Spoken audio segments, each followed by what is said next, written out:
حالیہ پاک بھارت کشیدگی میں جہاں اکثر مسلم ممالک خاموش رہے، وہیں ترکیہ نے جس بھرپور انداز میں پاکستان کا ساتھ دیا، اس کی نظیر نہیں ملتی۔ ترکیہ کے صدر رجب طیب اردگان نے دو ٹوک انداز میں پاکستان کے موقف کی حمایت کی۔ وہیں پچھلے چند دنوں میں ایسے واقعات رونما ہوئے جس نے دنیا کو پاک ترک دوستی کی مضبوطی سے ورطۂ حیرت میں ڈال دیا۔ افواج پاکستان نے آپریشن بنیان المرصوص میں ترک ساختہ ڈرون استعمال کیے، جس نے دشمن کی فضاؤں پر برتری اور دشمن کے دل میں ہیبت ڈال دی۔ بیر قدار نامی یہ جدید ترین ڈرون دشمن کی صفوں پر لرزہ طاری کر دیتا ہے اور اسے ترک صدر رجب طیب اردگان کے داماد سیلک بیر اختر کی کمپنی بناتی ہے۔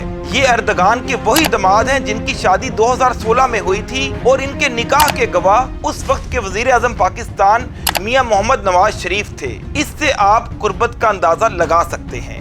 ٹھیک جنگ کے ماحول میں ایک ترک C-130 طیارہ ویتنام سے اڑ کر پاکستان آتا ہے، جس کا بظاہر مقصد ایندھن بھروانا تھا، مگر انڈین میڈیا چیخ چیخ کر بتا رہا تھا کہ اس کا مقصد پاکستان کی عسکری مدد کرنا ہے اور یہ جہاز جدید ترین ڈرون اور دیگر اسلحے سے لیس تھا۔ اس کے ساتھ ساتھ انہی دنوں ترک بحریہ کا ایک جدید ترین جنگی جہاز بھی کراچی کے سمندروں میں موجود رہا، جس کا مقصد خیر سگالی بتایا گیا، مگر یہ واضح طور پر بھارت کے لیے پیغام تھا کہ ترک اپنی تمام تر عسکری قوت کے ساتھ پاکستان کے ساتھ شانہ بشانہ کھڑے ہیں۔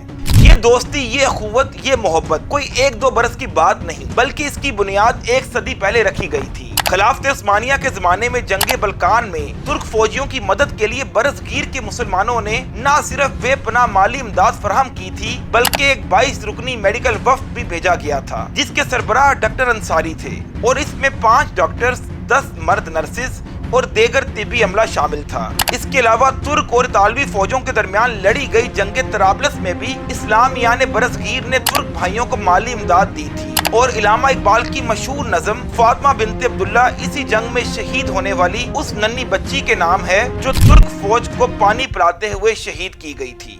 اسلامی اخوت کی ایک اور مثال جنگ عظیم اول میں دیکھنے کو آئی، جب خلافت عثمانیہ کی مدد کے لیے برصغیر میں عظیم الشان طریق خلافت شروع ہوئی، جس میں لاکھوں روپے ترک بھائیوں کو عطیہ کیے گئے اور اس کے ساتھ ساتھ کئی ایک نوجوان ترک افواج کے ساتھ مل کر دشمن پر کاری ضرب لگانے کے لیے ترکیہ ہجرت کر گئے، جن میں نمایاں نام عبد الرحمن پشاوری شہید کا تھا، جنہوں نے نہ صرف فوجی خدمات سر انجام دی بلکہ ترکیہ کی جانب سے افغانستان میں سفیر بھی مقرر ہوئے۔ انہیں استنبول میں آرمینیائی دہشت گردوں نے شہید کر دیا تھا۔ طریق خلافت کے زمانے میں مولانا محمد علی جوہر اور مولانا شوکت علی نے خلافت کو بچانے اور قائم رکھنے کی ہر ممکن کوشش کی۔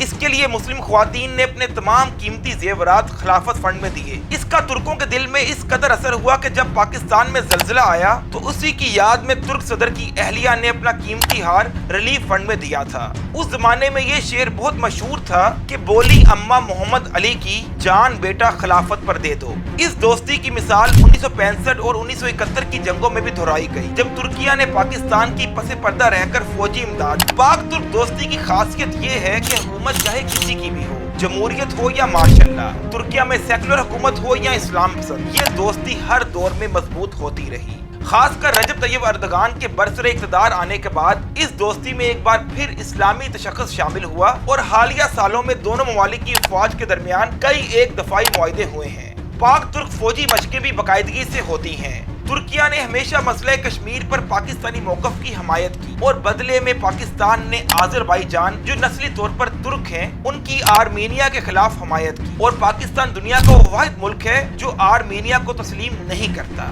انہی وجوہات کی بنیاد پر مودی نے 11 سالوں سے برسر اقتدار رہنے کے باوجود آج تک ترکیہ کا دورہ نہیں کیا۔ بھارت کو دنیا کے دو مضبوط ترین مسلم ممالک کی فوجوں اور عوام کی یہ قربت ہمیشہ سے کھٹکتی رہی ہے۔ ہماری دعا ہے کہ یہ دوستی تا قیامت مضبوطی سے قائم و دائم رہے۔